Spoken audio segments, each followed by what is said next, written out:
Hello സുഹൃത്തുക്കളെ, ഇന്ന് നമ്മൾ ഈ വീഡിയോയുമായി വന്നിരിക്കുന്നത് പ്രസിദ്ധനായ ഒരു ഹോമിയോ ഡോക്ടറെ നിങ്ങൾക്ക് വേണ്ടി പരിചയപ്പെടുത്താനാണ്. നമുക്കറിയാം, നമുക്കിടയിലൊക്കെ ഒരുപാട് രോഗികൾ വല്ലാതെ പ്രയാസപ്പെടുന്നുണ്ട്. അപ്പോൾ അവർ അലോപ്പതിയോ ഹോമിയോ എന്നൊന്നും നോക്കാറില്ല. അവർക്ക് രോഗത്തിന് ആശ്വാസം കിട്ടുന്ന സ്ഥലത്ത് പോവുകയാണ് ചെയ്യാറ്. അതുപോലെ വളരെ പ്രസിദ്ധനായ ഒരു ഹോമിയോ ഡോക്ടറാണ്.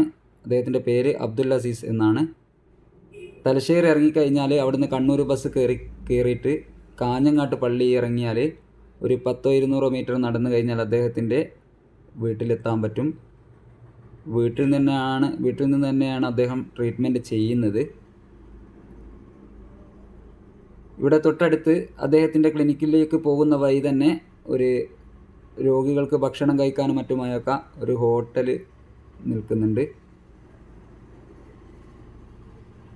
ഞങ്ങളവിടെ എത്തുന്ന സമയം ഏകദേശം ഒരു 9 മണിക്ക് അടുത്താണ്. അപ്പോൾ ഇവിടെ നമുക്കൊരു ബോർഡ് കാണാം. അതിൽ കൃത്യമായിട്ട് എഴുതിയിട്ടുണ്ട് അബ്ദുൽ അസീസ് ഡോക്ടറും അതുപോലെ അദ്ദേഹത്തിൻ്റെ കൂടെയുള്ള 2 ഡോക്ടർമാരെയും പേര് അതിൽ എഴുതി വെച്ചിട്ടുണ്ട്.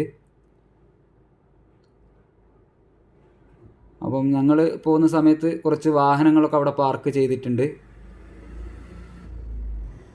പിന്നെ ക്ലിനിക്കിൽ എത്തിയ സമയത്ത് ഒരു 30ഓളം പേഷ്യൻ്റ് അവിടെ ഉണ്ടായിരുന്നു. പിന്നെ ഇവിടുത്തെ ഒരു പ്രത്യേകത ഞങ്ങൾ കണ്ടത് എന്താണെന്ന് വെച്ചാൽ, ഞങ്ങൾ രോഗികളോടൊക്കെ അഭിപ്രായം ചോദിച്ച സമയത്ത് ഏകദേശം ഒരു 80% ആളുകളും ഞങ്ങളോട് പറഞ്ഞത് അവരുടെ രോഗങ്ങൾക്കൊക്കെ ഇവിടുന്ന് വലിയ രീതിയിൽ ആശ്വാസം കിട്ടുന്നു എന്നുള്ളതാണ്. അപ്പോൾ അതുകൊണ്ട് തന്നെയാണ് ഈ വീഡിയോ ചെയ്യാനുള്ള കാരണം. ഞാൻ നേരത്തെ പറഞ്ഞതുപോലെ നമുക്കിടയിലുള്ള രോഗികൾക്കൊക്കെ എന്തെങ്കിലും ആശ്വാസം കിട്ടുന്നുണ്ടെങ്കിൽ അത് നമുക്കും എല്ലാവർക്കും ഒരു സന്തോഷമുള്ള കാര്യമല്ലേ. അതുകൊണ്ട് തന്നെയാണ് ഈ വീഡിയോ ചെയ്യാനുണ്ടായ കാരണം. അപ്പോൾ ആദ്യമായിട്ട് വരുന്നവർ ഇവിടെ നിന്ന് കാർഡ് എടുത്തതിന് ശേഷം മാത്രമേ ഉള്ളോട്ട് കയറാൻ പാടുള്ളൂ. ആ കാർഡ് നോക്കിയാണ് അവർ നമ്മളെ പേര് വിളിക്കുന്നത്. രണ്ടാമതും മൂന്നാമതൊക്കെ ആയി വരുന്ന ആളുകൾ ആ കാർഡ്, കയ്യിലുള്ള കാർഡ് ആ പെട്ടിയിലിട്ടാൽ അവർ വിളിക്കുന്നതായിരിക്കും. PT ഉഷയുടെ കാലിനൊരു അപകടം സംഭവിച്ച സമയത്ത് അദ്ദേഹം ഇവിടെ ട്രീറ്റ്മെൻറ്റ് ചെയ്യുകയും ആ അസുഖം ഈ ഡോക്ടർ ഭേദമാക്കി കൊടുത്ത് ആ തവണ അദ്ദേഹം മത്സരത്തിൽ പങ്കെടുത്ത് വിജയിക്കുകയും ചെയ്തിട്ടുണ്ട് എന്നുള്ളത് ഇവിടെ നിന്ന് ആളുകൾ പറഞ്ഞ ഒരറിവായിരുന്നു. യാദൃശ്ചികമായി അന്ന് ഞങ്ങൾ പോയ അന്നും ഈ PT ഉഷയ അദ്ദേഹത്തിൻ്റെ അമ്മയുടെ രോഗത്തിന് വേണ്ടി അദ്ദേഹത്തിൻ്റെ അടുത്തെത്തിയിരുന്നു.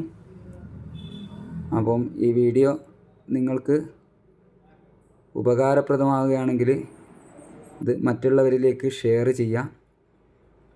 ഏതെങ്കിലും രോഗികൾക്ക് ഇദ്ദേഹത്തെ വന്ന് കണ്ട് രോഗം മാറിക്കഴിഞ്ഞാൽ അവരുടെ ഒരു പ്രാർത്ഥന നമുക്ക് ലഭിക്കുമെന്നുള്ള കാര്യത്തിൽ സംശയമില്ല. അത്രയും പോസിറ്റീവ് അഭിപ്രായമാണ് ഇവിടുന്ന് കിട്ടുന്നത്.